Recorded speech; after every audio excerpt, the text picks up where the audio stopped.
Okay, so let's talk about Japan, which you also cover in the book, or their crisis. And you blame the US's pressure in advance of that crisis on the Japanese to raise the value of their currency, the actions by the Bank of Japan. Zooming out, how much of the crisis is not caused by things like that, but just the fact that high-tech manufacturing as a share of world output was becoming less important? There's demographic factors as well. And so something like this was sort of bound to happen to Japan, even if there wasn't some big crisis that preceded it. South Korea's GDP per capita isn't that high either. So at least in comparison to the US. So yeah, how much of this is like actions taken by specific actors versus... I mean, South Korea's had a crisis in 1983 and 1997. I mean, they haven't been crisis-free, by the way, Well, there are a lot of factors. The demographics would be the most obvious one. The rise of China, the rise of not just China, Korea, other competitors. So Japan invented this business model that I think a lot of countries have duplicated. The business model was export-led growth. And the thing that maybe most people wouldn't think about in that is it creates competition. Most countries aren't as big as the United States, and there aren't as many different firms trying to do the same thing. And of course, we have trouble with competition here. I mean, sort of famously in Mexico sometime, there were, 2 or 1 telephone companies, 2 bread companies, 2 taco companies. It's very hard not to let monopolies use their political power. So how do you get around that? And the thing that Japan did that was really pretty innovative, Germany did it, I think to some extent also, was in the export sector. You are competing with the world, not just with other companies. And that creates this innovation, this creativity. And Japan did really well with that. But over time, others imitated it and, were building some of the things that they were building. So that's part of it. The aging's part of it. But I think the financial crisis is a very big part of it. And what is the counterfactual? So suppose that crisis hadn't happened.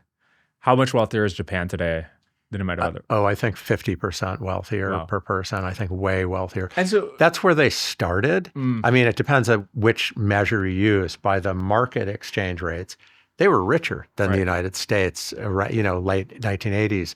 And even if you use the more complicated measure, they were richer than any European country, than Germany, than France, than Italy. They've moved to the bottom of the rung now. Yeah. And I think the financial crisis, it wasn't the only thing, but we, it's a long story, but I think we effectively forced them to move faster, to open up and deregulate than culturally and politically they were ready to. And I give that as an example of something in the book where I changed my mind, where I had looked at that for a long time afterwards because, going back to 2005, that's long after the Japanese crisis, I would hear from Jiang Zemin, who was the president of China that I met, we're not going to let this happen to us. There's no way. We were discussing, I thought, maybe they shouldn't have such a fixed exchange rate. And I said, well, that's what the United States, said to Japan, and look what happened to Japan. And I didn't push back that much to someone like that. You talk to other people, but I heard that from many people. And I used to think, well, how can that be? Because all of these things, there's this thing called the Plaza Accord in September 1985, where we pushed them to make their exchange rate more. And I used to say, well, you did that in 1985. I mean, the crisis happened, Carmen Reinhardt, my co-author on many things, we date the crisis in 1992. It's 7 years later. And I think I continued to think that. But I would say over the years, and particularly in recent years, I'm thinking, I was wrong. These things unfold slowly. Crises don't happen overnight. They deregulated and it worked, but they didn't know what they were doing. And I think this was a huge mistake by Japan to agree. And I actually, someone who was at a 10th anniversary of the Plaza Accord held in Tokyo, had the person who was the head of the Bank of Japan and I apologize, I'm 72 years old and I'm forgetting the name exactly. So the head in 1985, and he gave this speech to officials, and he went like this and apologized, very symbolically. I have ruined our country. I did this. I take responsibility. And again, I thought, I mean, he told that too when he read my book. And financial repression's bad, but financial liberalization needs to be done gradually. And if you do it too quickly, you get a crisis. That's many crises caused by that. Asking as somebody who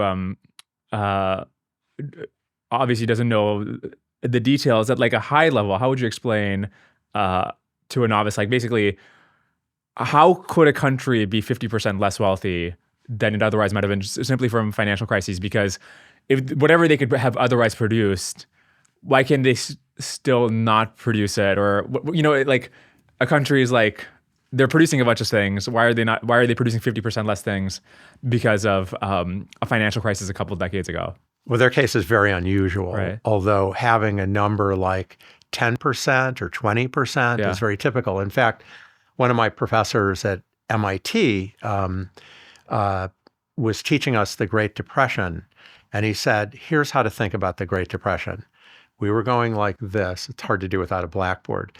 But then he says, then we get here, we go like this, and then we're going like this. We never got this back, right. that happened during the There's Great a lot Depression. of economic models where solo catch up this or empirical. No, yes. But what happens with the financial crisis, particularly in Japan, is it sort of blew up their business model. So, for example, maybe China wouldn't have overtaken them so quickly if they had been able to borrow and their financial markets were working better and they were more adroit. Their consumption collapsed and Japan didn't quite know how to deal with it. We were much more brutal in what we allowed to happen than Japan, but we got out of it pretty quickly. I don't quite know where we got back to where we were, but we got out very quickly. They have a very consensus society. They don't want anyone, to be in bad shape. And their struggle with this, I think, held them back for a long time. Okay, maybe 50%'s too much, and I should say 25 or 30%, but a lot better shape than they have been. Just to put it into context, what do you think the counterfactual wealth of America looks like without 2008 today? Boy, that's a good question, and I'm hesitant to, because I probably have some paper giving a number for that, and I might say the wrong thing. We certainly cumulatively lost a lot, and it led to this political crisis that caused us to lose a lot more. So I don't know, probably 15% lower, a lot lower than it would be, because we had all this dynamic, which we're living in right now, is still an echo of that financial crisis. Now, mind you, you're asking about our national income. Inequality matters, and would we have done other things? And I don't want to, in some ways, the 2008-2009 crisis was a condemnation of the system, and people could see it, and maybe led to some healthy cleansing, but I think it led to a lot more damage than healthy cleansing. I think this updates me towards the view that financial crises are even worse than I think. Like, it isn't just this bad thing that happens and you recover. If there's 15% lingering even after, almost 20 years, then I think they're just like, oh, wow. You're losing a lot of cumulative growth. I mean, look at Greece today or Portugal. You kind of get back to where you're having a positive growth rate, but you're not picking up. They're very different than a normal recession. And actually, in a normal recession, you go down and then back up. The United States had thought it was immune to financial crises. We really hadn't had one since 1933. And a different book that came out in 2009, I mostly write papers, but this was a book with Carmen Reinhart, it was called This Time is Different, where we had some papers published in advance, and we said, no, they're different when you have a financial crisis. It lasts way longer. The slowdown is way worse. And we were mocked. when we were saying that. I think the New York Times had a 2-page spread saying how ridiculous everyone thought, this was. We could have proved wrong, and maybe if we'd done things better, we would have. But it is the norm. There's a few exceptions, like Sweden got out in a year or two, but normally they really are different than a normal recession.